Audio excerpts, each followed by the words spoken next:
I was gradually losing track of what my mother had written, and as I read, my pace grew faster and faster.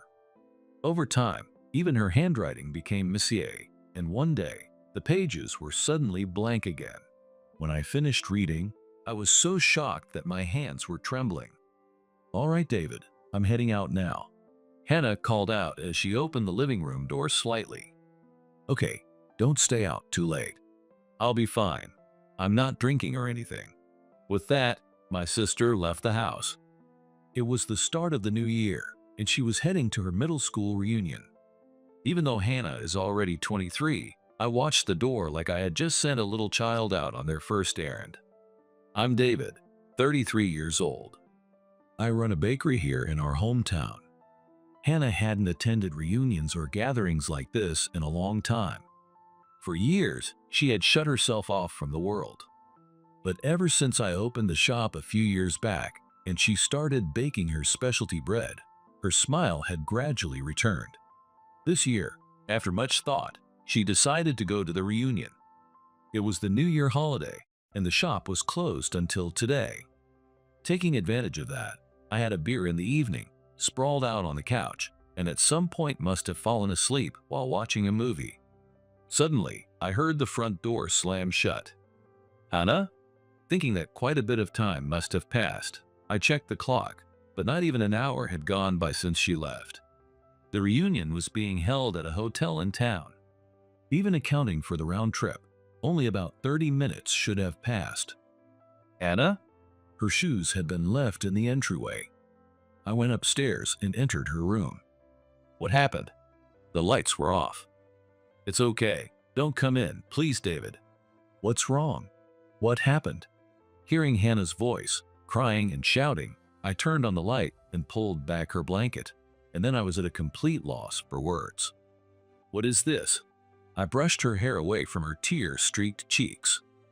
"Please, don't touch me. Who did this to you? Who would do something like this?" Written across Hannah's cheek in thick black permanent marker were the words, "Sorry, I only finished middle school, but I came anyway. Please be nice to me, everyone." Her hair, which had likely been grabbed, was tied back messily with a ribbon that had come halfway undone. "Who did this to you?" Hannah just cried and didn't answer. I realized I was raising my voice in anger, so I took a deep breath, sat beside her, and gently said, "You were so brave to go. I'm proud of you." Then I pulled the blanket back over her. At that, Hannah broke down, crying even harder. If I had known it would be like this, I shouldn't. I shouldn't have gone to that reunion. It was a lie. "So, it wasn't really a reunion?" She nodded slightly from beneath the blanket. "My face like this. They took photos. Everyone probably saw them. I can't go to the shop or even think about getting married now." She sobbed again. "Hannah, please. Just tell me, only me, your big brother. Who did this? Was it?" There weren't many people that came to mind, but I had a pretty strong hunch. "Was it Melissa?" Hannah continued to cry like a child. "Am I right? Did Melissa do this?" She nodded again. Letting out a sigh, I calmed myself down. Then, as I rubbed her shoulder over the blanket, I said, "Take a shower and wash your face. Let's eat something together. I haven't eaten yet either. Let's order from sushi restaurant. They said they're open starting today." Knowing she wouldn't move right away, I said that and left the room. I went back to the living room and made a call to one man on my phone. "Mr. Morgan, it's me. What on earth is wrong with your daughter? You should ask her what happened. Just look at the photos on her phone, and you'll understand everything. This isn't something a grown adult should be doing. Honestly, I don't think I can keep working with you after this." "Huh? Just ask your daughter." I didn't want to say this, but clearly the apple doesn't fall far from the tree. Bring her over immediately to apologize. Otherwise, I won't let this go. After that, I tossed my phone onto the couch. But even though I said all that, I couldn't let Hannah be seen in public with her face marked like that. Maybe it's childish of me, but I wasn't about to just let it slide either. Compared to gentle Hannah, I was the one whose blood was boiling. About 30 minutes later, Mr. Morgan arrived. His daughter Melissa came too, yelling and fussing, half dragged along. I could hear them outside, him scolding her as they approached the house.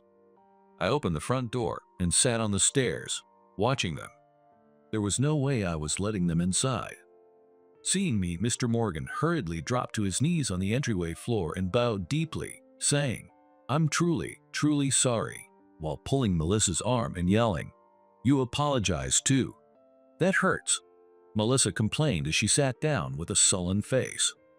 She looked just like I did earlier, probably had been drinking during the day too. Her eyes were unfocused. "I'm sorry." I let out a sigh, completely exasperated. She clearly wasn't sorry at all. Even kindergartners wouldn't do something like that. A grown adult doing something this childish and cruel, it's just pathetic. Still, making me sit here like this is a bit much, don't you think? She tried to stand, but Mr. Morgan yanked her long hair hard and forced her to sit back down. "I truly, truly apologize." I made her take out her phone and delete the photos right in front of me. Not just the phone, she had to open her photo apps, delete everything, log out, and even empty the trash. "Why do I have to go that far? What are you talking about? After what you did, this is the least you can do. Just do as you're told." Melissa was visibly unhappy, but after a smack on the back from her father, she reluctantly followed my instructions. After confirming the photo app was gone, I handed the phone back. Before she could take it, Mr. Morgan snatched it, slammed it onto the floor of the entryway, and stomped on it over and over until it was completely destroyed. "Dad, I'm done dealing with someone like you for good." He also pulled out the card from the phone case, stood up, and bowed deeply once more. "We are truly sorry for the trouble we caused." Then he opened the door and dragged Melissa out by the hair. The phone, now shattered, lay abandoned on the floor. I turned around and looked up the stairs. Hannah was sitting just out of sight on the landing, having watched everything. "It's okay now. You're safe." That was all I could do. She nodded silently. Her eyes were swollen, but a faint smile formed on her lips. Her face smelled strongly of nail polish remover, probably from wiping the ink off. "Let's get some sushi. Go get changed." "Okay." With that, she went upstairs, and we ended up turning the evening around with a small sushi party for just the two of us. When I got there, Hannah slowly began to open up as we ate. There were only Melissa and two other people, so it wasn't really a reunion? Doesn't seem like it. Seriously? They even sent out proper invitations. It was Thomas. The one from the flower shop? Yeah. Our bakery, Sunshine Bakery, is on the shopping street, and directly across from it is the flower shop she just mentioned. Things were taking an unexpected turn. What about Thomas? Oh wait, don't tell me this is about jealousy. Thomas is just a customer. But Melissa didn't see it that way, right? She got angry on her own. That's what it looks like. What an idiot. It's not like Thomas is ignoring her because you're around. She's just not attractive to him. That's all it is. That said, even I think Thomas, the owner of the flower shop, is a pretty good-looking guy. He's a year younger than me, taller, and even though I was on the tennis team myself, I remember thinking he must have been some kind of captain before he started his shop. The flower shop used to be run by an elderly couple and had an old-fashioned charm. Now, it has a modern exterior and showcases a wide variety of flowers in such a stylish way that it almost makes you want to buy some just for the experience. I often find myself thinking, man, I wish I could learn how to do that. Tall and slender, Thomas ties on his deep navy apron and swiftly picks out flowers to craft beautiful bouquets. It's like watching a scene from a movie. Sometimes, while minding our own shop across the street, I catch myself staring and thinking, girls must be looking at him like they want to become one of those flowers. He's a fan of bread and often comes by both in the morning and afternoon. Since both of our businesses start early, we'd be open before the rest of the street. We became familiar fast, and soon enough, Hannah was talking with him too, offering fresh bread. That part honestly surprised me. I thought to myself, wow, Hannah's actually talking to a guy. So basically Melissa likes Thomas, but he has no interest in her. And she's been stewing over it. Huh? Come to think of it, she was always in and out of that shop. Melissa runs a nail salon. She would say she needed flowers for display and go over to buy them. Even when we made eye contact through the window, she'd always turn her nose up and look away like some cartoon villain. She's a brat.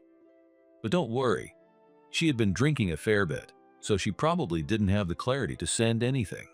I already checked her messaging app and made her delete everything. There's nothing left. Okay. That night, even after Hannah was fast asleep, I couldn't bring myself to sleep. I just sat there, alone. The beer I had earlier had long since worn off. The image of Mr. Morgan kneeling in our entryway was burned into my mind. He runs a confectionery factory that's been in the town for generations. Their original product, the Strawberry Rabbit, is a strawberry milk-flavored sweet bun shaped like a rabbit, made using local strawberries. It was created as a regional specialty for returning visitors, and with few other industries in the area at the time, the Morgan family became something of a local success story. Mr. Morgan is the second-generation owner, but the first generation was also a landowner. We lived in an apartment owned by the Morgan family, and my mother worked as a housekeeper for them. She gave birth to me at 20, but Hannah never knew our father. My mother never said much, but I remember enough to know he was irresponsible with alcohol and money. I don't have any fond memories of him. She used to work at Morgan's factory, but after Hannah was born, our father vanished. She had married him despite her family's opposition, so she couldn't turn to them for help. I was 10 at the time. It was clear even to me that our father never wanted Hannah. My mother had planned to put Hannah in daycare and return to work at the factory, but the Morgan family reached out first. They offered her a job doing housework at their home. It was Mr. Morgan's mother's idea. Hannah and Melissa were in the same grade, and Melissa also had a twin sister named Rachel. Their mother was a young foreign woman, and apparently, Mr. Morgan's mother was unhappy with how she raised her kids and ran the house. My mother looked after Hannah and the twins, just the three of them together. And in between, they wanted her to prepare the meals as well. Cleaning and laundry were manageable, but they couldn't stand the wife's cooking. They even said my mother could take some of the food home with her. My mother hesitated, but they offered her more than she earned at the factory, plus the apartment close to the Morgan house came with no rent. It must have been hard to turn down. Before our father disappeared, he had blown all their savings, maxed out my mother's credit cards, and even co-signed a loan for one of his drinking buddies. I knew she was struggling financially, but once we moved from a cheap apartment to a nicer one, I thought things might be looking up a bit. In her youth, my mother went to culinary school. She didn't graduate because she got pregnant with me, but that's actually what led the Morgans to scout her. She'd often bake bread and sweets and bring the extras home. Maybe that was her only real escape from everything. Apparently, even the wife from wherever it was near Russia liked her cooking. But Mr. Morgan's mother and wife didn't get along, and caught between them, my mother had a tough time. Hannah grew up almost like a sister to Melissa and Rachel, and was loved by Mr. Morgan's mother. The twins were difficult kids, always fighting. Especially Melissa, she was spoiled and temperamental, and even the adults struggled with her. Rachel liked Hannah more than her own sister, which would make Melissa jealous and act out. Their mother, unlike mine, would yell and lash out at them, but my mother was the calm, talk-it-through type. That made her appreciated. But maybe it also made her life harder. This world is cruel to people who are too kind. It gives free rein to those who take advantage of that kindness. My mother tried to go back to work at the factory, but they begged her to stay, saying they needed her for the girls' sake. If she refused, we'd lose our home. She had no way out. The Morgan family clearly had the upper hand. She was younger than I am now, and already raising 2 kids. I couldn't help muttering to myself in the dark living room. Thinking about my mother only brought more heartache. It was from that time on that both she and Hannah began to suffer. Right before high school entrance exams, Hannah suddenly stopped going to school. She wouldn't even come out of her room. By then, I had graduated high school and was living in Tokyo, having finished vocational school. I worked in the bakery department of a hotel. My days off weren't on weekends, and I was busiest during holidays, so I rarely came back home. Maybe that's why my mother couldn't bring herself to tell me. It wasn't that anything specific had happened at school. Her grades hadn't dropped. She hadn't had any fights with teachers or classmates. But Hannah said she didn't want to go to school or take the exams to go to high school. Since everyone had expected Hannah to get into a top public high school, both her homeroom teacher and our mother were thrown into a panic. But Hannah not only stopped going to school, but she also stopped studying altogether, ignored her phone, and couldn't even get out of bed when it was time to leave for school. My mother chose to stay home with her. But even then, Hannah wouldn't come out of her room.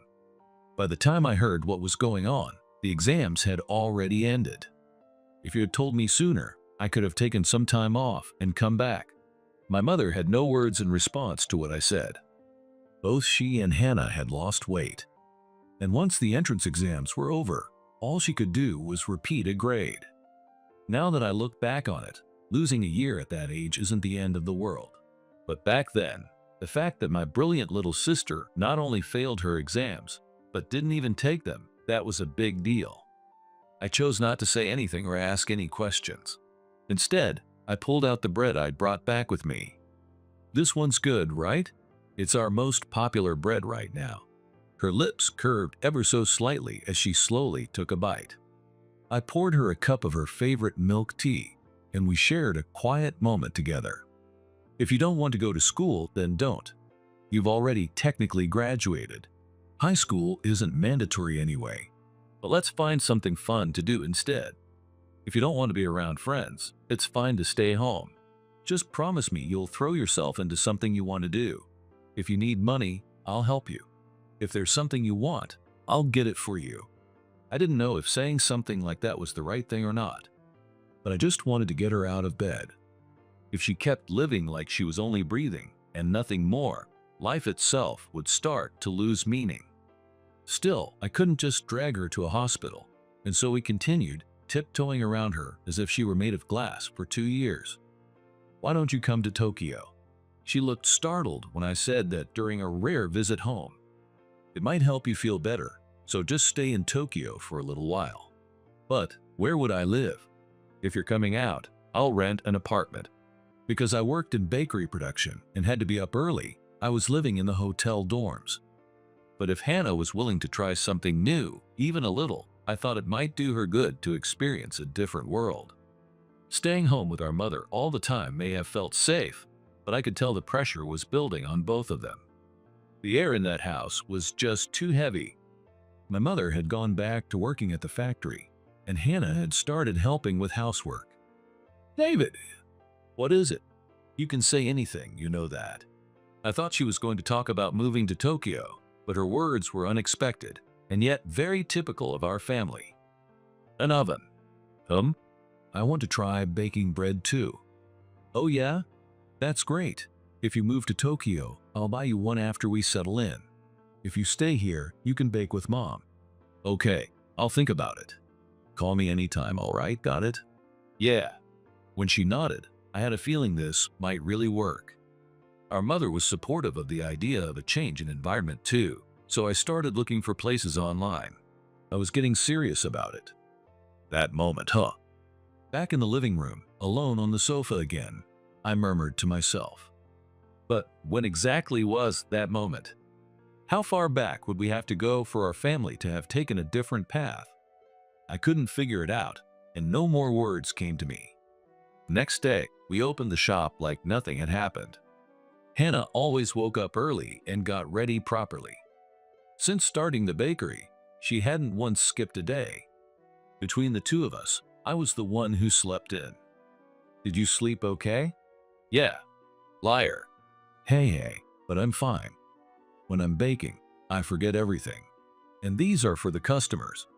I can't bake them with bad feelings. People are supposed to enjoy them. You're right. Mornings are the busiest time when people on their way to work stop by for breakfast. By lunchtime, local office workers come in for sandwiches. In between those times, we get our morning break. I made some of Hannah's favorite corn soup in the kitchen behind the shop. Smells good. She smiled as she said it, and we had brunch together. Her hands wrapped around the soup cup. Because of this job, Hannah never painted her nails. She always tied her hair back and tucked it under a white cap. She wore only the most basic makeup. I couldn't help but recall Melissa's garish nails from the day before, long, sharp, and painted like a witch's claws. Hannah is the one who deserves to be happy the most. I thought that to myself as I ate my soup. Whenever we were sick as kids, our mother always made corn soup for us. Even bitter medicine and painful shots could be comforted by the soup. Back when Hannah barely left her room, I had planned to get her an oven and help her start a new life. I thought that would also put our mother at ease, but it never happened. Our mother died suddenly. The Morgan family had asked her to bake a cake for Melissa's vocational school graduation party. She probably felt like she couldn't say no. I want to believe that she was happy to be baking again, even just for a moment. She went out for ingredients, but on her way to deliver the cake to the Morgan house, she got caught in an unexpected accident. Hannah cried and cried, like she might never stop. I really thought she might break. "Hannah, do you want to come stay with us for a while?" That offer came from Samantha, one of my classmates, after the funeral. After graduating from a vocational school in Tokyo, she had returned home and opened a cafe. In this town, people either worked in local factories, opened a small business, or became a bank clerk or public servant. Otherwise, they left for the city. Samantha was an only child, and her parents hadn't wanted to let her go. They persuaded her to return by promising to help her start a cafe. She opened one in the next town over, a livelier shopping district, and commuted from home by car. Her mother worked at the Morgan factory, too, and knew our mother. That connection made Samantha close with both our mother and Hannah. Hannah shouldn't be left alone right now. She needs someone nearby. "You want me to take her to stay with us for a while?" "It might be too hard for you, David, being alone with her. You can't exactly sleep in the same room. But I could bathe with her, and maybe being in a house with a family would help distract her. If she goes to someone else's house, she might feel out of place and just retreat even further." I couldn't finish the thought. Samantha seemed to understand. If she stays here, she may never leave the house again. At least at our place, adults can show her care. I'll take her with me to the cafe every morning. Even if she just stares out the window, it's better than being bedridden at home. Let me talk to her. Samantha, who had only ever been a classmate, suddenly felt like a godsend. I get lonely on my own too. Let's spend some time together, just us girls. Your mom wouldn't want you to stay this sad, would she? The pain won't go away, but if you keep crying like this, it'll only make it harder for your mom too, watching from wherever she is. Hannah, you understand that, don't you? Hannah nodded, and tears began to fall onto her skirt. Since she didn't go to high school, she didn't have a uniform, so I had her wear our mother's morning dress. Seeing Hannah in a black dress, her first one in years, and knowing it was our mother's, that hurt more than I expected. There's no oven at the cafe, but I can teach you how to do lot art. It's fun, really. You've got good hands, so you'll be great at it. I always wished I had a little sister like you, Hannah. David has to go back to work next week, right? And you probably feel bad leaving him all alone, don't you? If you stay with me for a bit, it'll help ease his worry too. She gently leaned into Hannah as she spoke. Samantha's father ran a local pharmacy and had known Hannah since she was a child. Maybe that's why she was finally able to make a decision. "David, you're going to be okay, right?" Samantha looked up at me as Hannah went upstairs to pack. Her eyes were completely different than the ones she showed Hannah, more cautious, almost stern. They were checking to make sure I could hold it together. "Yeah, I'll be fine. I just need to clean the house up and figure out what's next." I trailed off mid-sentence. "Call me if anything happens. I'm counting on you. I can't cry when Hannah's around." As soon as I said that, tears finally welled up and spilled over. "It's okay. Don't worry. We'll come visit tomorrow. After they left together, I cried alone. Finally, I could cry. I just wanted to look strong in front of Hannah. Samantha must have known. The uncertainty of what I could do for Hannah from now on, and the anguish over our mother's life, filled with nothing but hardship, was enough to make my chest feel like it might burst. But after finally crying my heart out alone, I felt something begin to lift. As I started sorting through our mother's things, such as her clothes, makeup, and simple personal items, I found a notebook tucked away in the back of her dresser. This is mine. It was one of my high school social studies notebooks. I had always struggled with that subject and barely took notes. Our mother must have used the leftover blank pages rather than throwing the notebook away. What did she bother to write down in something like this? When I opened it, I found a world I had never imagined, or I never could have imagined. I was called by Madam again today, bowing her head as always. I wish she would stop assuming things. I could never tell Hannah about this. I'm her mother, so I have to protect her. Please, don't make me suffer anymore. Madam meant Mr. Morgan's mother. Did she suggest our mother marry Mr. Morgan or something? They're not even divorced or separated. That woman's out of her mind. No matter how rich they are, Hannah and Melissa can't be sisters. That's insane. But what was written in that notebook went far beyond anything I could have imagined. Our father had come back. He'd shown up at the factory demanding money, not once or twice, but several times. He grew suspicious of our mother's connection to Mr. Morgan and picked fights, accusing them of all kinds of things. There's nothing going on between us, yet every time, Mr. Morgan gives him money to calm him down and send him away. I feel so sorry. To a woman who couldn't rely on her family or her husband, Mr. Morgan must have seemed like a pillar of support. But that very support ended up destroying her. Today, Rachel came crying to me. She's a good girl, really, but they are planning to do things like that to her.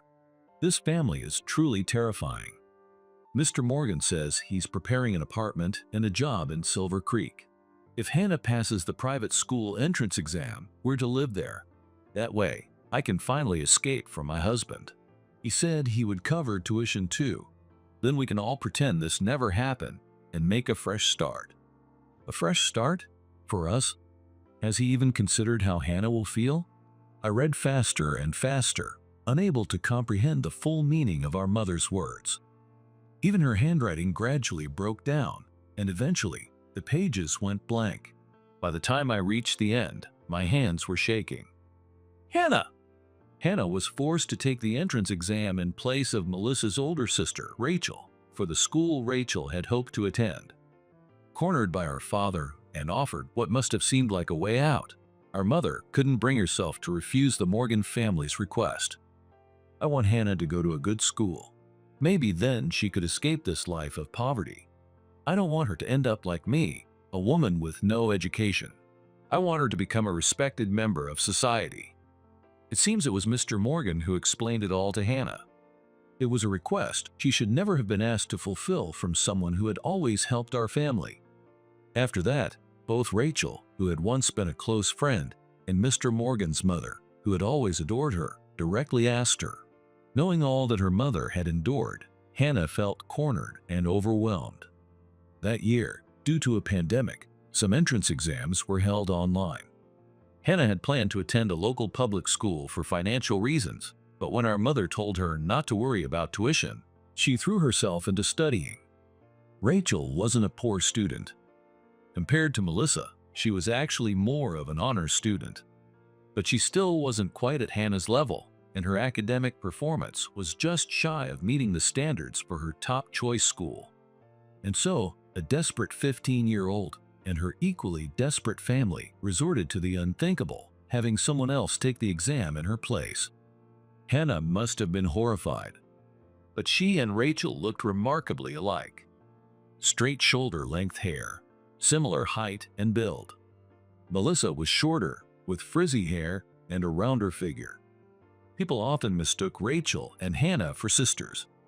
The pain of being asked to commit fraud by someone you thought was your closest friend, none of them had any idea how much that hurt Hannah. The suffering of a mother who forced her daughter into such a position. The agony of a daughter trying to save her mother.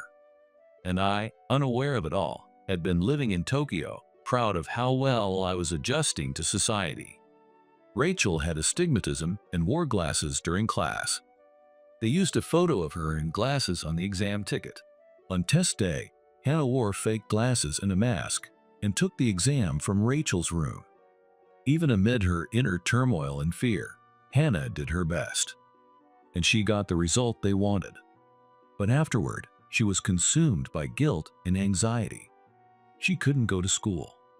Our mother and Hannah must have suffered more than I can even imagine. Our mother's bank records showed large sums of money being deposited. Even during the period when she couldn't work because she was caring for Hannah, her salary kept coming in. It was hush money. I called Mr. Morgan. He suggested we meet at his office, but I insisted he come to our house. I sat him down where he could see our mother's memorial photo and made him tell me everything. He clearly hadn't expected me to find out. Mr. Morgan was clearly flustered. Sweating nervously, he tried to justify himself, saying that unlike Melissa, Rachel still had potential, and they just wanted to get her into a good school. So you roped in a child, involved someone else's daughter, and decided to cheat your way through it? We did compensate her, you know. We didn't trick her or ruin her life. We paid a generous reward. And there's no workplace in this town offering better conditions than ours. I even helped her leave that awful husband. You can't say we were the only ones who benefited. Hearing Mr. Morgan speak in a quiet voice, his head slightly bowed, I found myself unable to say anything more. In our mother's diary, she had written that, despite everything, she still wanted to repay the kindness they had shown her. If it weren't for the Morgan family's support, I wouldn't have been able to raise the two of them. But my desire to repay that kindness ended up hurting Hannah. I've ruined her life. No matter how much I atone, it won't be enough. I wanted to live without resenting anyone, and without being resented. But now, I'm probably the one person Hannah resents most. Hannah, I'm sorry. I'm so sorry. I couldn't be a good mother to you or David. I couldn't give you a happy home. I'm so ashamed. Forgive me. Her words felt like her voice, crying out from the page. This matter was only known to me, Rachel, and my mother. Our mother is now in a care facility and won't be involved further. Rachel went to Canada as a foreign exchange student because she always wanted to study there. She says she wants to stay for college too. It seems she has no intention of coming back to Japan. In the end, only those with a conscience suffer. That's what I wanted him to understand. That we didn't accept that money with joy. Our mother wanted to repay your kindness. She wrote that clearly. She knew this wasn't the right way to do it, but she was still grateful. From my perspective, it feels like you took advantage of her kindness, and that's hard to forgive. Still, there's nothing to gain from dragging this out in public. I don't plan to bring it up again. I understand. Thank you for telling me. That's all I wanted to confirm. And with that, I let him go. I don't want Hannah to suffer anymore. Now it's my turn to be by her side. Hannah, let's bake bread together. Let's open a shop. Let's sell handmade bread, just the two of us. What about the hotel? I'm done with Tokyo. No matter how hard you work there, you'll never make it on your own. Rent and tenant fees, it's impossible. But here, we can do it. You love this stuff, don't you? I'll teach you everything. Let's stop thinking about the past. Let's move forward. David, I'm sorry. I wasn't thinking about the family at all. I let Hannah read our mother's diary. I thought knowing what our mother had gone through might help her come to terms with her own feelings. Please forgive her. She knew it was wrong, and she regretted it deeply. She never wanted to put you through that. Hannah hugged the notebook to her chest and silently nodded. We burned the notebook in the yard together. That ended our mother's suffering and put the past behind us. Rachel and the others had already moved on, so there was no reason we should stay stuck. I left the hotel job and returned home. Well, technically, to the next town over. There's the local administrative center with a city hall. Thanks to Samantha's connections, I found a shop space and a place to live. We used the money our mother had been given in exchange for all her pain. And I think this might be the best possible way to use it. A university hospital had been brought into the area, changing the atmosphere of the shopping district and making it an ideal location to open a store. We rented an apartment nearby, and Hannah came back from Samantha's house. Samantha's parents, who had grown fond of her, said they would miss her, which was touching. Until the store's renovations were complete, Hannah and I baked bread every single day.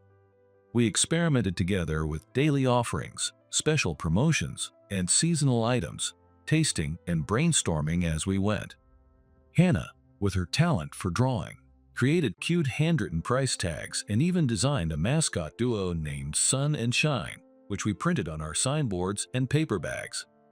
I'd take her around to other bakeries under the guise of market research, and little by little, her expressions became more vibrant.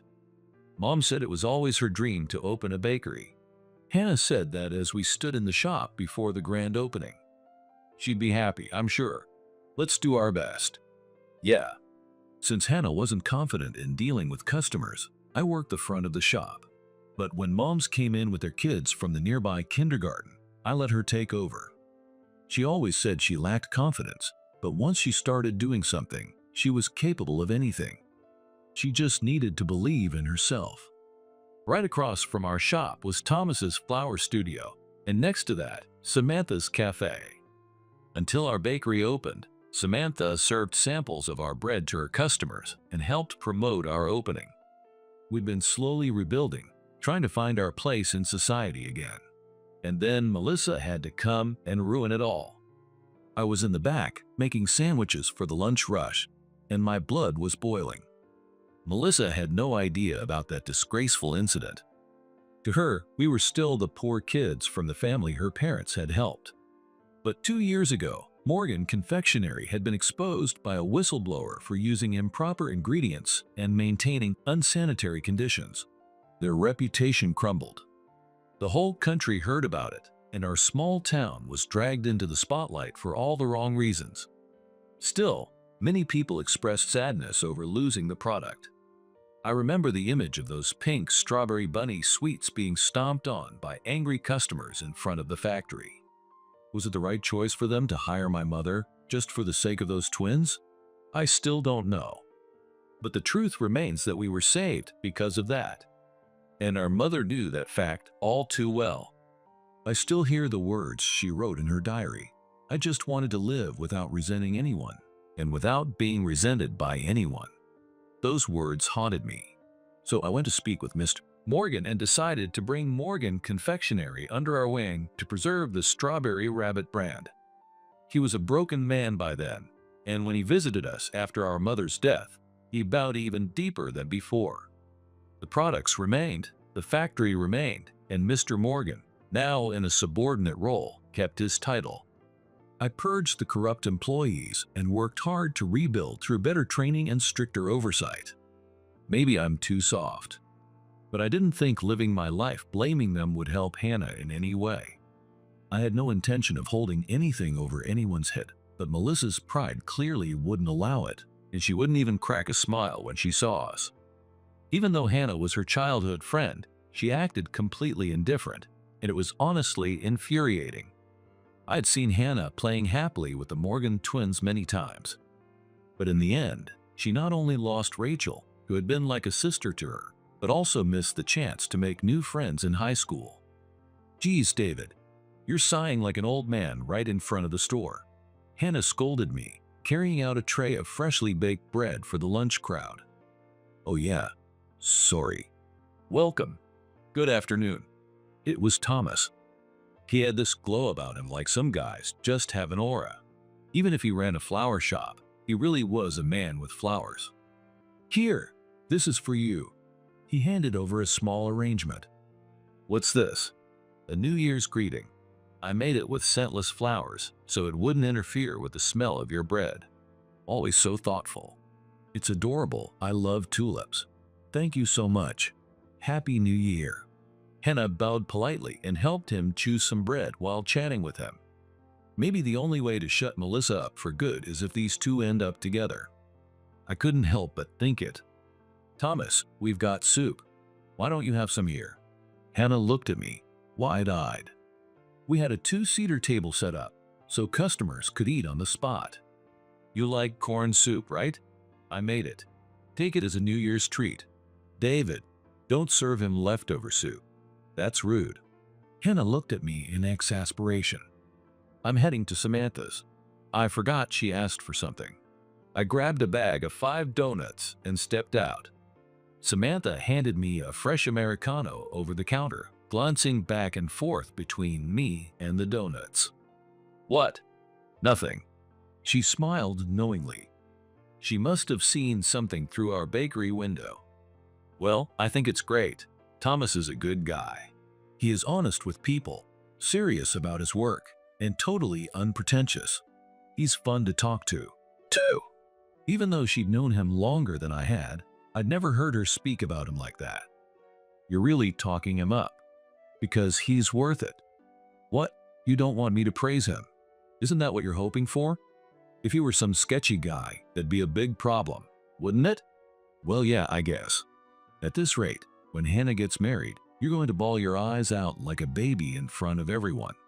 Leave me alone, I muttered, grabbing one of the donuts I'd brought. Marriage. Would Hannah have no parents or friends at her wedding? The thought hurt. She had always declined her middle school reunions, but just before the new year, a girl from her class, someone who had come to our shop a few times, had invited her. I encouraged her to go, thinking it might be good for her. The shop was finally taking off, and Hannah was starting to gain confidence. I wanted her to make friends. We didn't even get to see each other at graduation, and when we heard your mom passed away, everyone was really worried. People are talking about how amazing it is you're running a bakery now. Just come out and say hi. She said all that to invite her, and she was in on it too. That thought drifted through my mind as I bitterly shoved 3 donuts down and finished my coffee. When I stood up and turned to leave the cafe, I froze for a moment, and then suddenly bolted. Anna. When I rushed back into the shop, the girl was bowing deeply. I'm really, really sorry. You. David, it's okay. Let it go. Hannah stepped in to stop me. It was the girl who had invited her to the reunion. After all this time. David, it's okay. I talked to her. I really am sorry. She said that and ran off. Thomas was helping a customer pick out a bouquet. It looked like they had just passed each other at the door. Revolving credit? My voice came out louder than expected after hearing what Hannah had to say.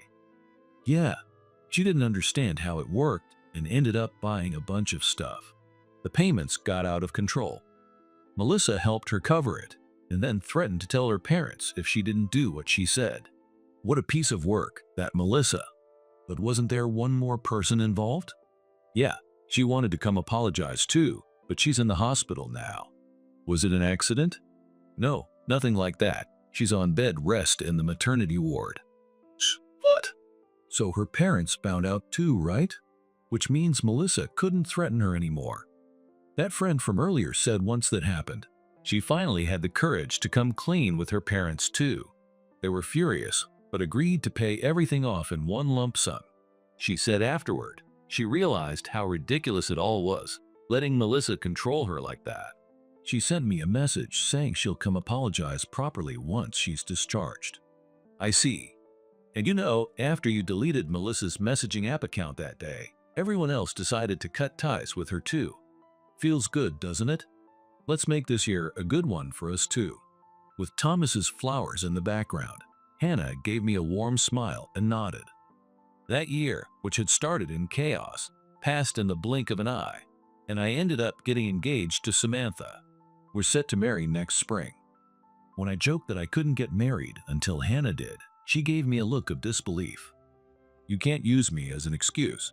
Think about your partner too. Settle your own life properly. Without those words, I might still be dragging my feet. In the end, it was Hannah who saved me. Just like our mother, Hannah didn't make enemies.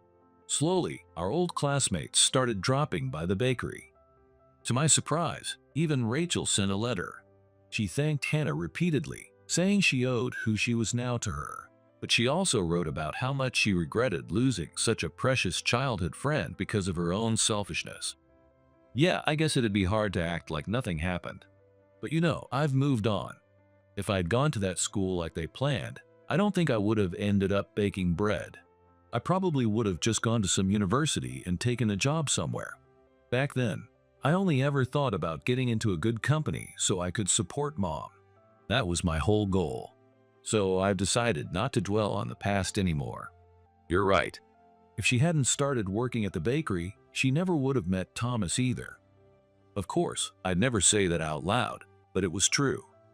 I have a feeling that her decision to go for her high school equivalency exam this year had something to do with Thomas's influence too. If she decides she wants to keep learning, I'll support her wholeheartedly.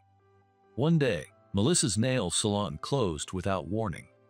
It wasn't financial trouble, and it seemed more personal. Word is she had a botched cosmetic surgery and now lives avoiding public attention.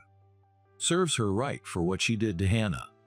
Hannah, of course, felt sorry for her. I was relieved though. I couldn't help but feel that I still had a long way to go when it came to living by our family's motto, resent no one and be resented by no one. So I've already set my intention for the coming year to keep sharpening my skills and character, and to live wholeheartedly for my family and for our customers.